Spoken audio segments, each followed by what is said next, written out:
Selamat pagi adik-adik. Perkenalkan, nama saya Bapak Immanuel Simanjuntak SHMH.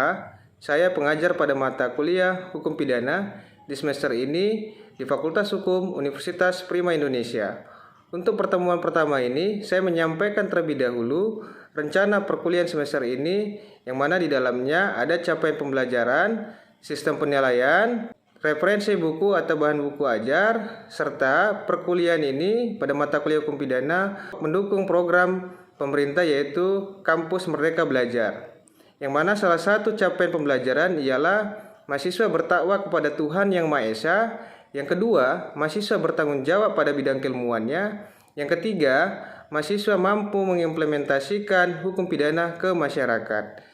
Yang mana dalam sistem penilaian ini saya melakukan secara objektif melihat dari presensi, tugas, UTS, UAS, pretest, posttest, dan kuis. Untuk itu, perkuliahan ini saya akan menampilkan pengajaran secara tatap muka. Selamat melihat dan mendengar. Selamat pagi adik-adik. Perkenalkan, saya Bapak Immanuel Simanjuntak SHMH. Saya dosen pada Fakultas Hukum Universitas Prima Indonesia. Jadi hari ini saya adalah dosen pada mata kuliah Hukum Pidana. Ada yang kenal sama saya sebelumnya? Kenal ya, mungkin udah ada yang kenal juga ya. Baik, untuk pada pertemuan pertama ini saya akan menyampaikan dulu deskripsi daripada mata kuliah kita yang akan diajarkan. Yang pertama, mata kuliah ini adalah mata kuliah wajib, ya. Yang kedua, saya akan menjelaskan apa itu pengertian daripada hukum pidana. Yang ketiga, saya akan menjelaskan pembagian hukum pidana. Selanjutnya, saya akan menjelaskan hukum pidana dalam arti objektif dan subjektif. Juga saya akan menjelaskan hukum pidana material dan formil yang merupakan bagian daripada hukum pidana dalam arti objektif. Juga saya akan menjelaskan sumber-sumber hukum pidana. Ternyata sumber hukum pidana itu saja bukan dari KUHP saja. Nanti kita lihat. Dan saya akan menjelaskan tujuan hukum pidana. Selanjutnya saya akan menjelaskan hukum pidana khusus menyampingkan pidana umum. Nah, kenapa hukum pidana khusus menyampingkan pidana umum? Ternyata sumber hukum pidana kita bukan hanya KUHP saja. Paham ya? Saya akan menjelaskan terlebih dahulu capaian daripada pembelajaran kita. Yang pertama, mampu bertakwa kepada Tuhan Yang Maha Esa dengan mampu menunjukkan sikap religius. Ya, jadi diharapkan kalian bersikap religius. Yang kedua, mampu bertanggung jawab atas pencapaian hasil kerja kelompok dan melakukan supervisi dan evaluasi terhadap penyelesaian pekerjaan yang ditugaskan terhadap pemahaman hukum pidana. Yang ketiga, mahasiswa mampu berpartisipasi dalam meningkatkan mutu kehidupan masyarakat. Nah, diharapkan kalian nanti setelah belajar hukum pidana, kalian bisa mengimplementasinya ke masyarakat. Berbangsa dengan memiliki kemampuan berpikir ilmiah secara metodik dalam hukum pidana. Jadi kalian tambah wawasan hukum pidana, kalian implementasikan ke masyarakat. Yang keempat, mahasiswa mampu mengembangkan pemikiran logis, sistematis, serta kreatif untuk menyusun konsep serta gagasan untuk menyelesaikan masalah hukum melalui pengembangan hukum, pembentukan hukum, dan penalaran hukum. Sistem penilaiannya terhadap nilai kalian nanti saya bagikan terhadap beberapa pengelompokan. Yang pertama, presensi. Nah, jadi presensi ini penilaiannya 10%. Diharapkan seluruh mahasiswa betul-betul hadir pada presensi ini ya. Kedua, mengerjakan tugas. Nilainya adalah 20%. Nilai UTS 30%, nilai UAS 40%. Yang kelima, sebelum perkuliahan ada pretest dan posttest. Ada pretest yang kalian kerjakan sebelum kalian pada masuk mata kuliah, dan ada posttest setelah kalian nanti saya ajarkan, ada yang harus kalian kerjakan. Selanjutnya, referensi buku seperti tampilan pada layar PowerPoint ini bisa kalian lihat. Satu, Andi Sofian, buku hukum pidana. Yang kedua, Komaria Emong Saparjia, ajaran sifat melawan hukum material dalam hukum pidana Indonesia. Yang ketiga, Maramis Frans, hukum pidana umum dan tertulis di Indonesia. Yang keempat, Marpaun Leden, jadi asas teori praktik hukum pidana. Yang kelima, Meljano, kitab undang-undang hukum pidana. Yang keenam, Uspa Afwad dan Togat, pengantar hukum pidana. Selanjutnya, mata kuliah hukum pidana ini turut mendukung program pemerintah, yaitu Kampus Merdeka Belajar. Yang pertama, kemampuan berpikir ilmiah secara metodik. Diharapkan mahasiswa mampu berpartisipasi dalam menemukan kebutuhan merekomendasi pembentukan kebijakan hukum pidana untuk menyelesaikan masalah hukum di masyarakat. Yang kedua, mahasiswa mampu merencanakan, mengelola sumber daya dan mengevaluasi secara komprehensif kerja dengan memanfaatkan teknologi dan hukum pidana yang ada untuk menghasilkan langkah-langkah yang baik terhadap masyarakat luas. Terus selanjutnya, mahasiswa mampu melakukan riset. Nah, jadi kalian akan melakukan riset juga dan mengambil keputusan strategis dengan akuntabilitas dan tanggung jawab penuh atas semua aspek hukum pidana. Terus selanjutnya, mengembangkan pemikiran logis, kreatif dan sistematis. Diharapkan mahasiswa mampu memiliki kompetensi baik secara soft skill maupun hard skill dalam mengembangkan pemikiran sistematis dan kreatif. Yang terakhir, mahasiswa mampu memecahkan permasalahan hukum pidana dengan memanfaatkan ilmu pengetahuan teknologi melalui pendekatan monodisipliner. Nah, kita masuk ya kepada topik perkuliahan kita ini, pengertian hukum pidana. Nah, saya jelaskan dulu. Ada yang di sini atau di sini sudah pada tahu pengertian hukum itu apa? Udah pada tahu mungkin ya. Kalau hukum itu aturan, ya, tata cara, proses, tahapan, ya kan? Nah, berarti hukum pidana apa? Hukum yang memuat peraturan-peraturan yang mengandung keharusan atau larangan terhadap pelanggaran, yang mana seseorang tersebut dapat dihukum pidana. Apakah pidana saja sanksi pidana? Tidak ya. Bisa sanksi apa lagi yang lain? Bisa sanksi denda, dan sekarang ada sanksi-sanksi lainnya.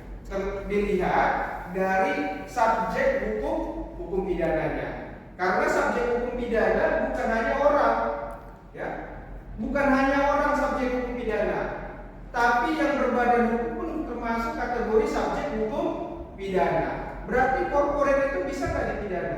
Bisa, tapi diberikan sanksi yang lain. Ya mungkin dong perusahaan itu dipidana penjara. Berarti sanksinya administratif terhadap perusahaan tersebut. Subjeknya itu adalah direkturnya lah yang bertanggung jawab secara pidana.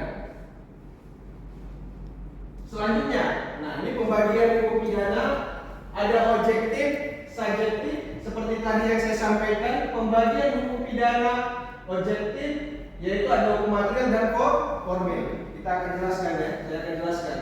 Hukum pidana dalam arti objektif. Nah, hukum pidana dilihat dari aspek larangan berbuat, yaitu larangan disertai ancaman pidana bagi siapa yang melanggar larangan tersebut. Berarti apa? Ada perintah, ada larangan dari siapa? Dari pemerintah. Melalui apa? Melalui undang-undang, yaitu KUHP dan undang-undang lainnya. Yang kedua apa? Ada yang mengatur upaya dapat dipergunakan apabila norma itu dilanggar. Berarti ada undang-undang itu, norma itu kalau dilanggar berarti diberi sanksi pidana. Yang ketiga apa? Aturan-aturan yang menentukan kapan, di mana berlakunya norma-norma tersebut. Jadi undang-undang atau KUHP itu tadi tidak bisa yang mencuri diberi sanksi sama dengan kasus pembunuhan. Sebaliknya juga, yang korupsi tidak sama dengan kasus tindak pidana lainnya. Jadi nggak bisa disamakan ya. Nah, hukum pidana dalam arti subjektif merupakan aturan yang berisi atau mengenai hak atau kewenangan negara, yang mana negara menuntut pelanggaran tindak pidana dan untuk menjatuhkan serta melaksanakan pidana. Berarti apa? Ada hukum acara hukum acaranya, tata cara pelaksanaannya pun telah diatur. Yang mana negara mempunyai kuasa tersendiri. Nah, bagian daripada hukum pidana material itu adalah daripada hukum pidana objektif. Yang mana peraturan-peraturan yang menegaskan perbuatan apa yang dihukum, dengan apa hukuman seseorang dan siapa yang dapat dihukum. Jadi hukum pidana material mengatur perumusan dari kejahatan-kejahatan dan syarat-syarat bila orang itu dapat dipidana. Selanjutnya ya, hukum pidana material ada tindak pidana, ya kan? Ada sanksi pidananya. Berarti tindak pidananya siapa? Yang melakukan itu adalah orang, ya kan?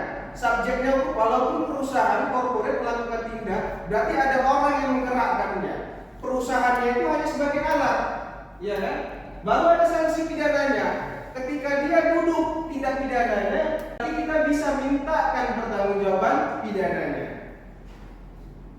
Nah, hukum pidana formil, hukum yang mengatur cara-cara untuk menghukum seseorang yang melanggar peraturan pidana. Berarti pelaksanaan dari hukum pidana material. Nah, ini sumber hukum pidana yang seperti tadi saya sampaikan pada pertemuan pertama. Di pertemuan pertama pada hari ini, sumber hukum pidana kita adalah KUHP. Yang mana sekarang pun juga KUHP itu lagi diperbarui. Apalagi sumber hukum pidana? Peraturan perundangan pidana lainnya. Apa contohnya? Tindak pidana korupsi, tindak pidana pencucian uang, ya kan? Tindak pidana narkotika, dia tidak masuk kategori tindak pidana umum. Tujuan hukum pidana apa? Nah, bisa kita lihat ya. Tujuan hukum pidana untuk memperbaiki pribadi dari penjahatnya itu sendiri. Apa maksudnya? Perbuatan daripada penjahat itu bisa diperbaiki. Ya kan? Yang kedua apa? Untuk membuat orang menjadi jerah.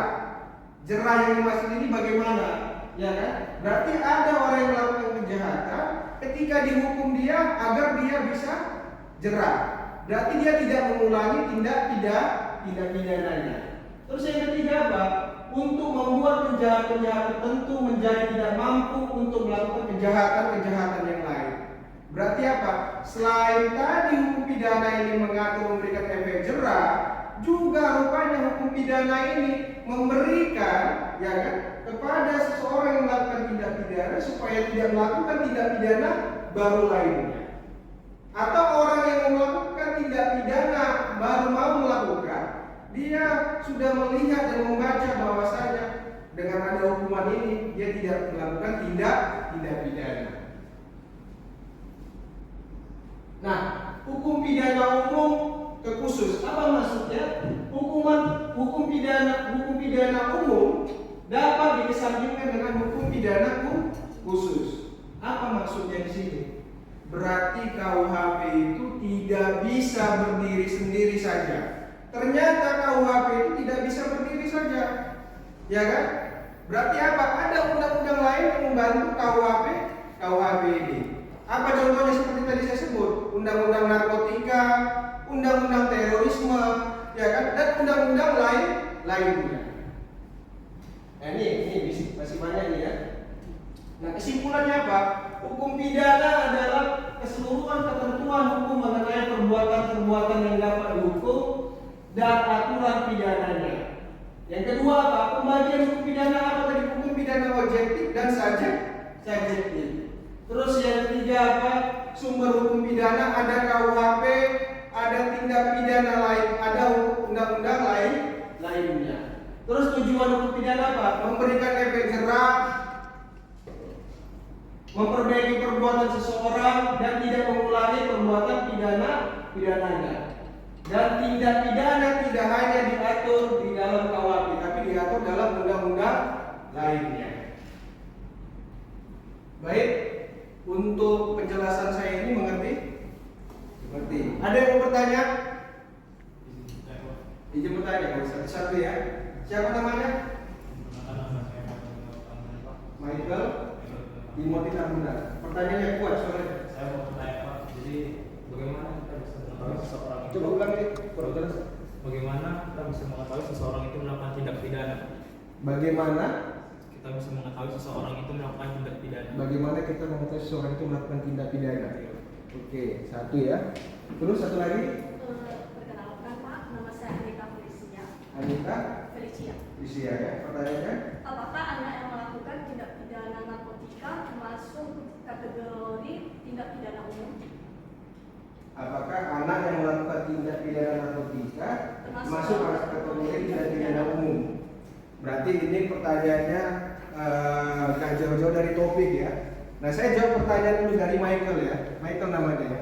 Nah, bagaimana kita menentukan seseorang melakukan tindak pidana? Betul begitu ya? Nah, contoh sederhana ya.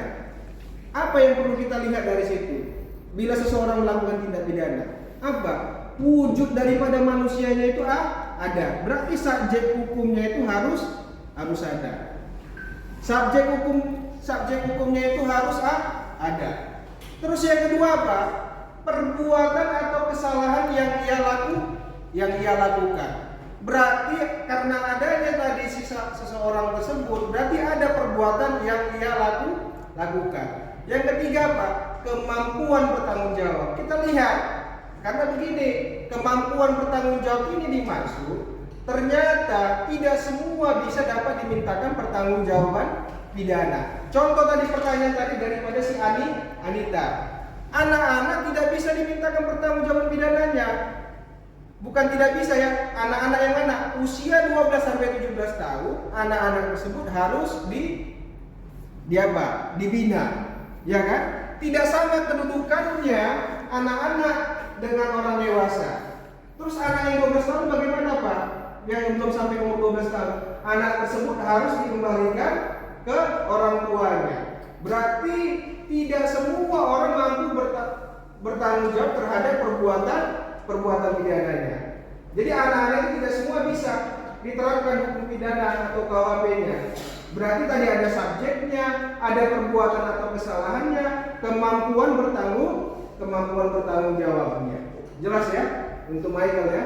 Terus nyambung tadi, ya kan? Apakah anak yang melakukan tindak pidana narkotika masuk kategori tindak pidana umum? Jelas ya. Saya jadi katakan, ternyata anak-anak itu bukan masuk kategori orang yang mampu bertanggung jawab. Ya kan? Selain anak-anak apalagi orang gila.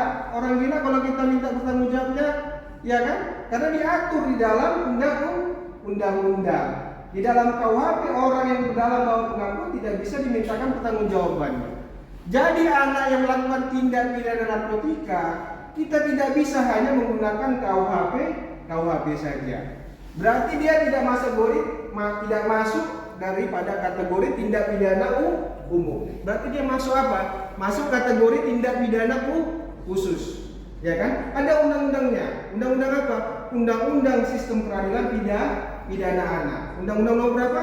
Undang-undang nomor 11 tahun 2012. Lalu kita pakai undang-undang apa lagi? Undang-undang narkotika. Undang-undang nomor 35 tahun 2009. Paham? Anita? Sampai mengerti? Michael? Paham? Mungkin selain Michael sama Anita ada yang mau bertanya? Cukup ya. Berarti untuk pertemuan pertama pada hari ini pada mata kuliah hukum pidana, saya rasa cukup. Saya pikir cukup karena tidak ada lagi yang bertanya. Untuk pertemuan hari ini karena tidak ada lagi yang bertanya, maka untuk pertemuan hari ini kita selesai ya. Saya ucapkan selamat pagi.